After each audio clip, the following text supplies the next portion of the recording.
If you're a runner, you've probably treated your body like a pretty simple machine, right? You just go harder. But what if I told you your body is way more like a high-performance car with a manual transmission? And that learning to use the right gear at the right time is the real secret to unlocking speed and, maybe most importantly, finally getting out of that endless injury cycle. Okay, let's get into it.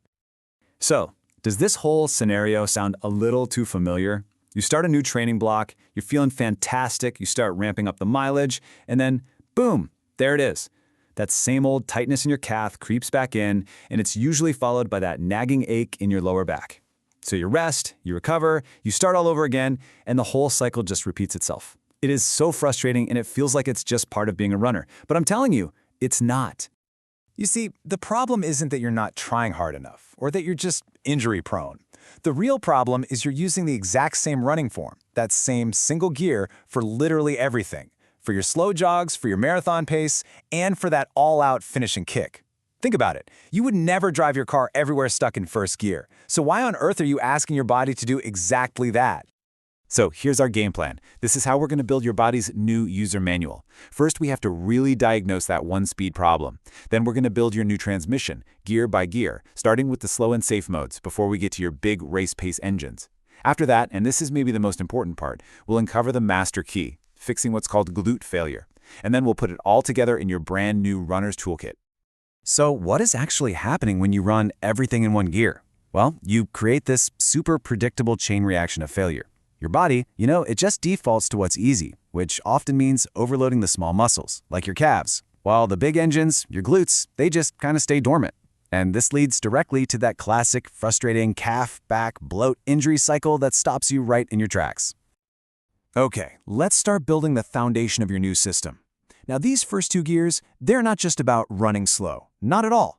They are active, technical forms that are designed specifically for your warm-ups, for recovery, and for building a totally injury-proof base. Seriously, think of them as essential maintenance for your running machine.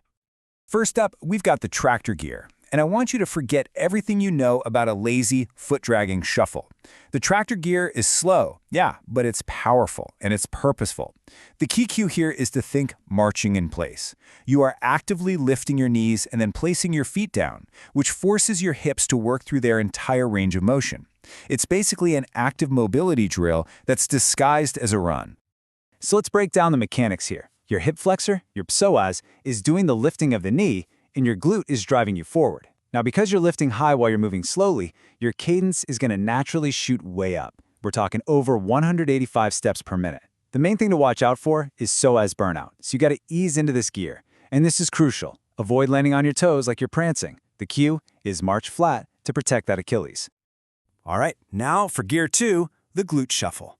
This is your ultimate safety gear. This is what you shift into when you're sore, when you're tired, or when you're just feeling a little niggle somewhere. The goal here is to minimize all impact and all propulsion. The mental cue for this is just brilliant. Running on ice. You want to be light, you want to be quick, and you want to avoid any slipping or pushing whatsoever. So the most important point here is what the calf is, or more accurately, isn't doing. In the glute shuffle, your calf is just a passive stabilizer. It's just along for the ride. All the work is being done by your quads absorbing the landing and your side glutes stabilizing your pelvis. By landing flat, with absolutely zero push-off, you take the calf almost completely out of the equation. Just remember the cue, run tall, so you don't end up sitting back and bothering your knees. Okay, foundation is built. Now it's time to add some power. We're shifting from injury prevention into propulsion. We're moving the workload away from those fragile little calves and putting it onto the big, powerful engines of your posterior chain, your hamstrings and your glutes. These are your workhorse gears for race day. Welcome to Gear 3, the hamstring sweep. And let me tell you, this is a complete game changer. Instead of pushing off the ground with your calf, you're going to pull the ground backward with your hamstring. The cue is perfect. Think about scraping gum off your shoe. Imagine your foot lands and you immediately start pawing the ground backward. It's a smooth, it's cyclical, and it's a really powerful cruising gear. Now, this gear does come with a pretty significant risk: hamstring cramps. I mean, by asking your hamstring to do most of the work, you're putting it under a ton of stress. But here's the key takeaway, and it is a big one. A hamstring cramp at mile 22 of a marathon? That's survivable. A calf tear? That's a DNF and months of recovery. So this is a calculated risk, and it's one you can manage by making sure you use your glutes as a backup. Okay, let's engage the main engine. Gear 4 is the glute punch. This is where your real sustainable power comes from. I mean, the gluteus maximus is the largest and most fatigue-resistant muscle in your entire body. It's literally designed to work for hours. So the goal here is to actually use it. The cue is simple, it's a little funny, but it is so effective. Think, squeeze the coin between your butt cheeks on every single stride. This shows you where the power is coming from. A whopping 70% of your drive should come from that glute squeeze.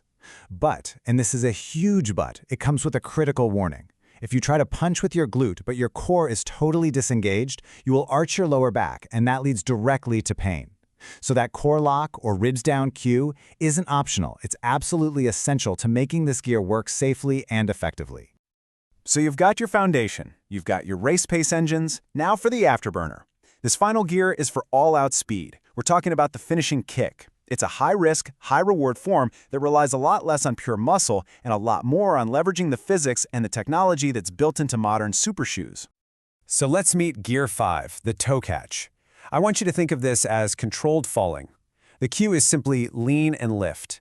You lean forward from your ankles, and as you start to fall, you lift your knee up high. This drops your foot down right onto the carbon plate in your shoe, which acts like a spring. It catches you, and then it catapults you forward. You're not pushing. You're just riding the wave of the shoe. This is your fastest gear, no question, but it is also by far the most dangerous for your calves. See, if your form is perfect and your speed is high, that shoe's carbon plate actually bypasses the calf. But the second your speed drops or your form breaks down, that plate becomes a heavy lever and 100% of the load dumps directly onto your calf and Achilles. This gear has a strict speed limit for a very, very good reason.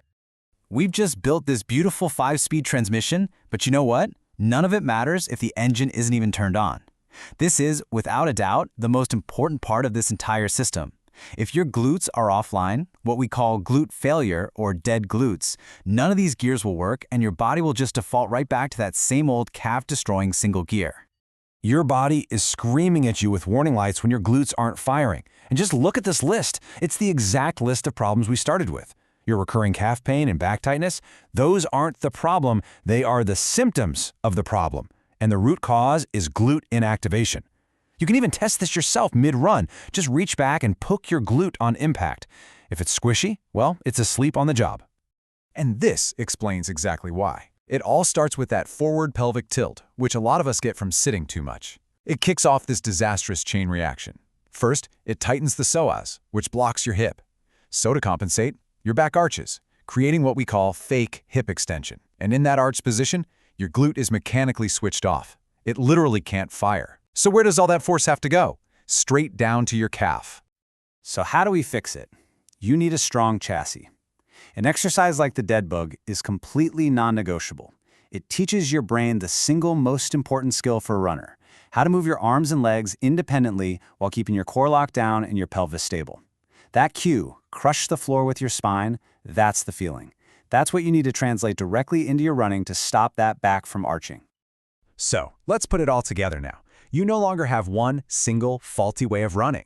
You now have a complete toolkit, a full 5-speed transmission that gives you the right tool, the right gear for every single situation you're going to face out there on the road.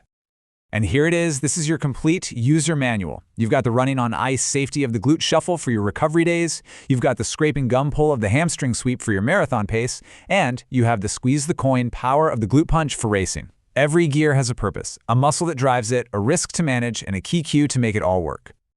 Look, this isn't just some abstract theory. It's a practical, hands-on toolkit you can start using immediately. The power is now in your hands to shift gears, to manage the load on your body, and to finally break that cycle of injury for good. So really, the only question left is, which gear are you going to take for a test drive on your run tomorrow?